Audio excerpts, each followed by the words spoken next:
Good morning, everyone. Happy Monday morning to you, and welcome back to Morning Musings. My name is Don K. Preston. I am the president of Preterist Research Institute of Ardmore, Oklahoma. I really appreciate you being with me. Pardon me. Okay, fair warning. We're going to conclude our study of the Olivet Discourse this week.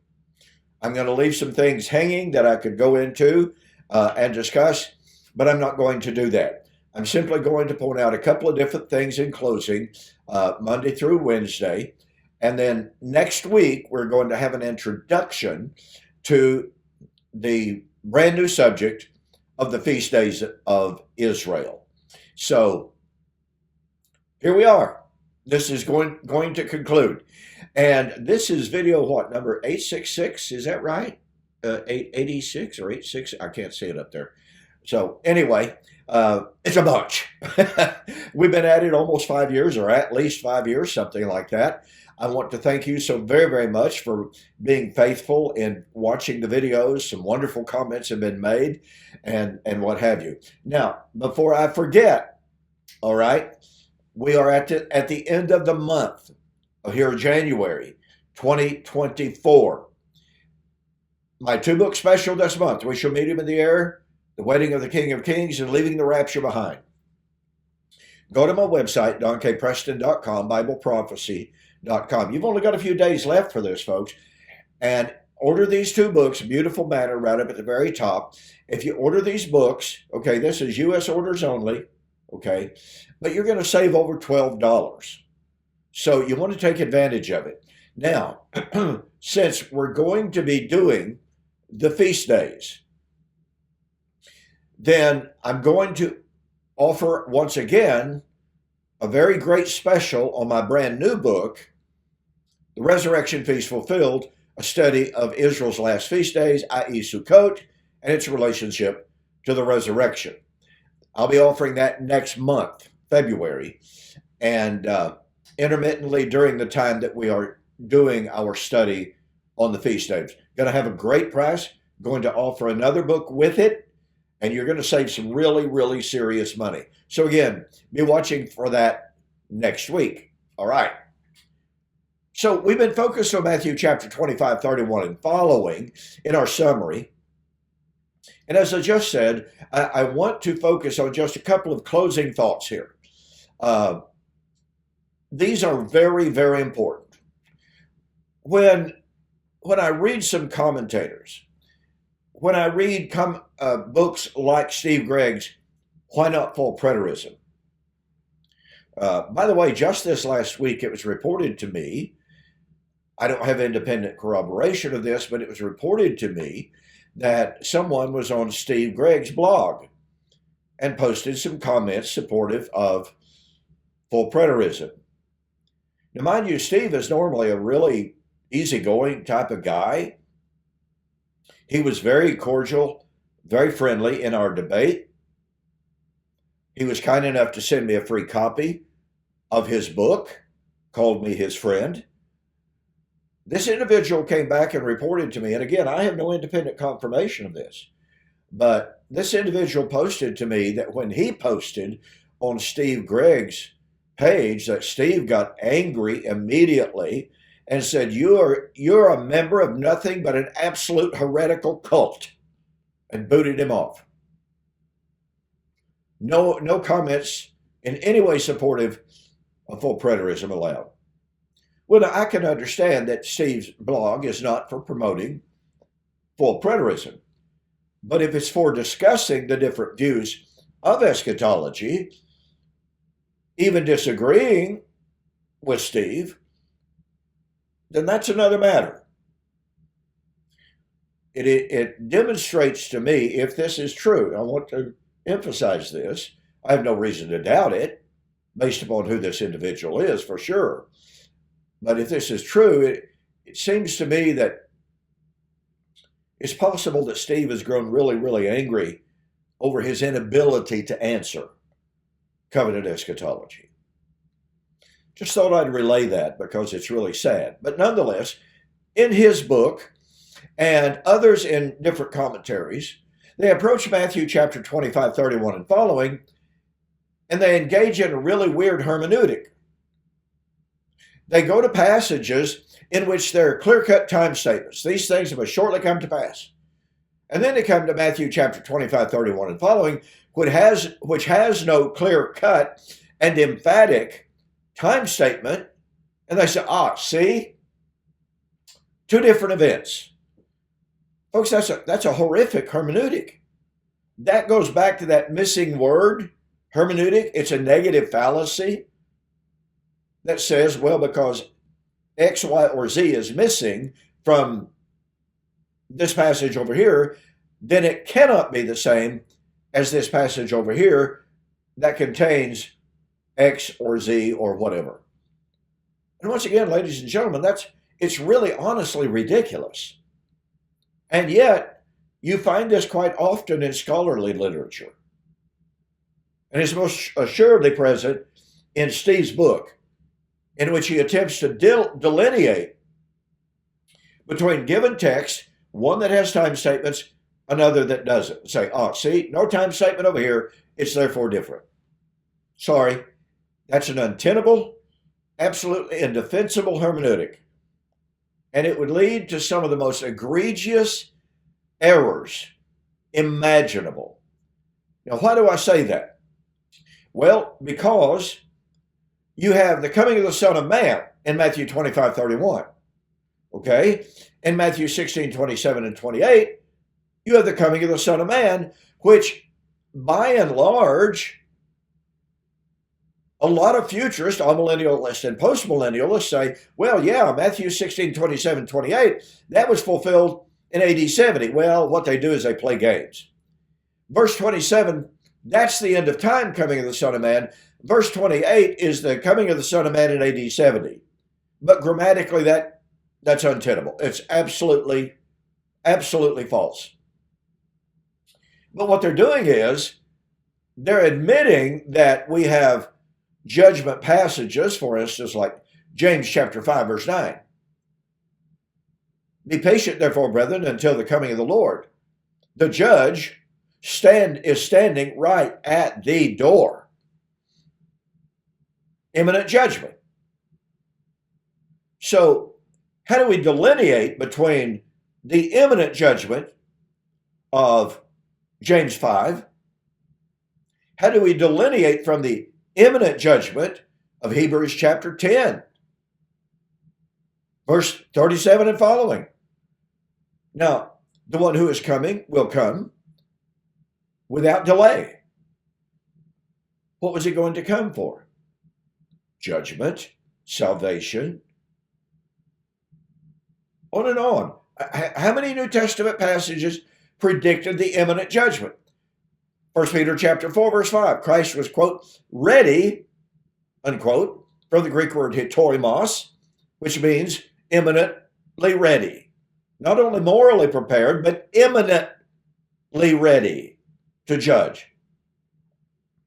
The time has come for the judgment. 1 Peter chapter 4, verse 17. So once again, how do we delineate between all of these passages that talk about the judgment being at hand, and then we arbitrarily come to Matthew chapter 25, 31 and following, and it's the judgment, but it's not at hand when Matthew recorded it. Let me say again, that's inappropriate. So let me segue from that to a comment on the relationship between Matthew chapter 25, 31 and following, and Joel chapter 2 and 3. And you may be going, why would you do that? Well, here's the reason. In Joel chapter 2, 28 and following, Joel was given the great prophecy that in the last days the Spirit would be poured out. It would be poured out upon all flesh. Signs and wonders would be shown in heaven above and on the earth beneath. Blood, fire, vapor of smoke, and it will all be before the great and the terrible day of the Lord. Now watch this.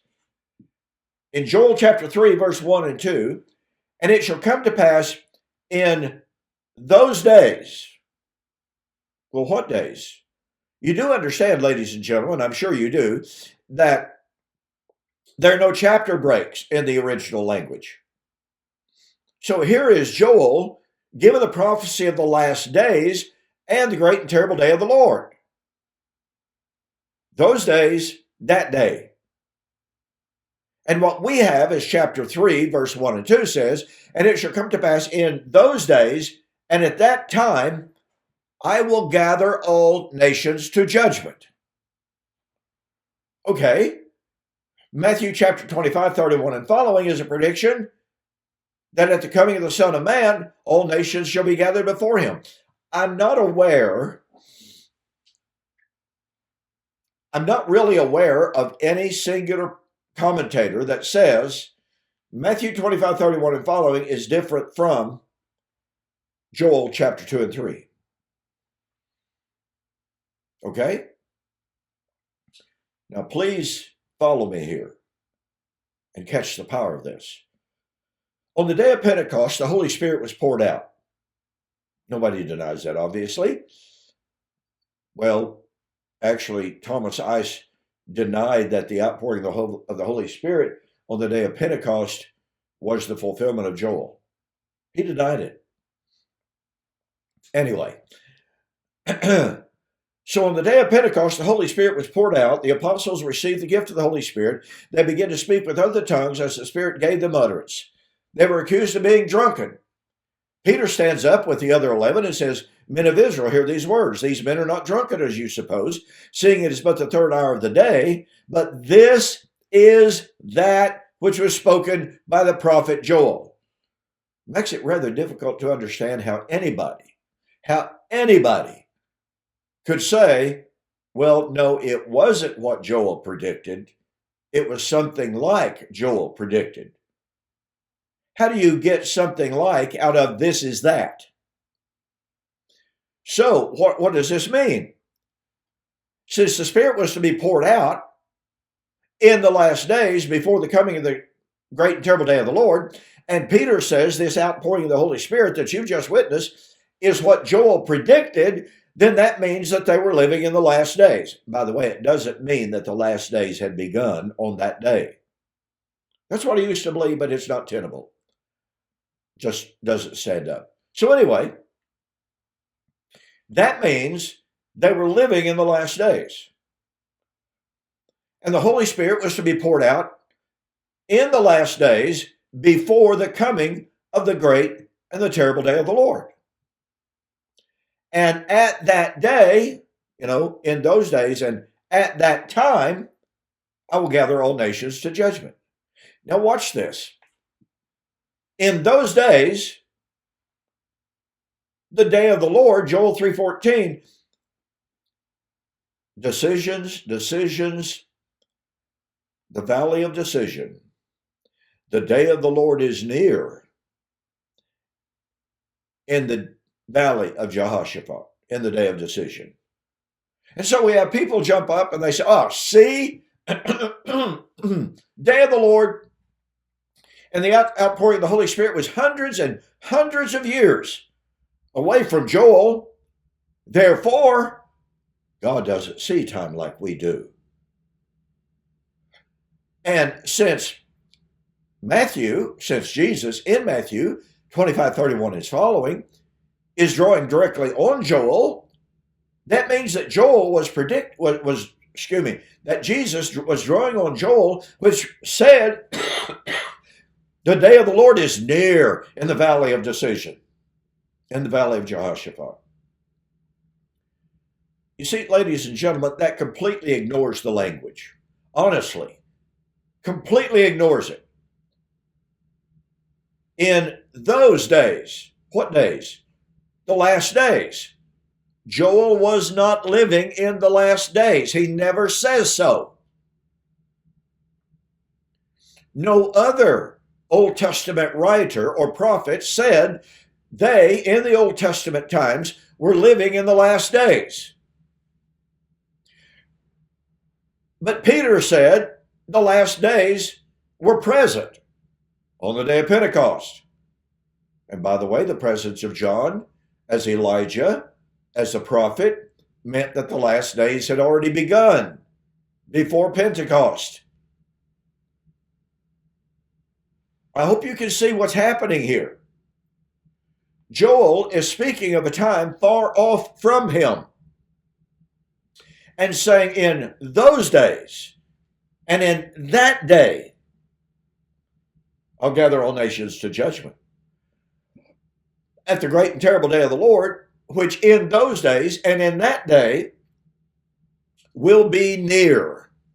Not near when Joel wrote, near in the last days.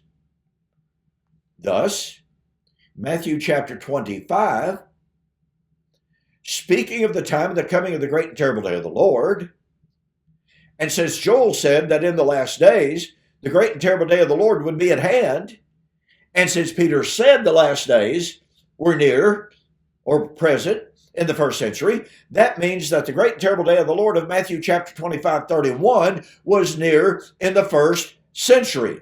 Not near in Joel, near in the first century. So while the text of Matthew chapter 25:31 and following does not itself use the explicit language, the day of the Lord is at hand, its correlation with and its conflation with Joel 2 and 3 demands that it was at hand in the first century. Because let me repeat one more time. In the last days, the day of the Lord would be at hand. The last days were present in the first century. Therefore, the day of the Lord was at hand in the first century. Okay? Hey, I'm out of time. I'll see you on the flip side.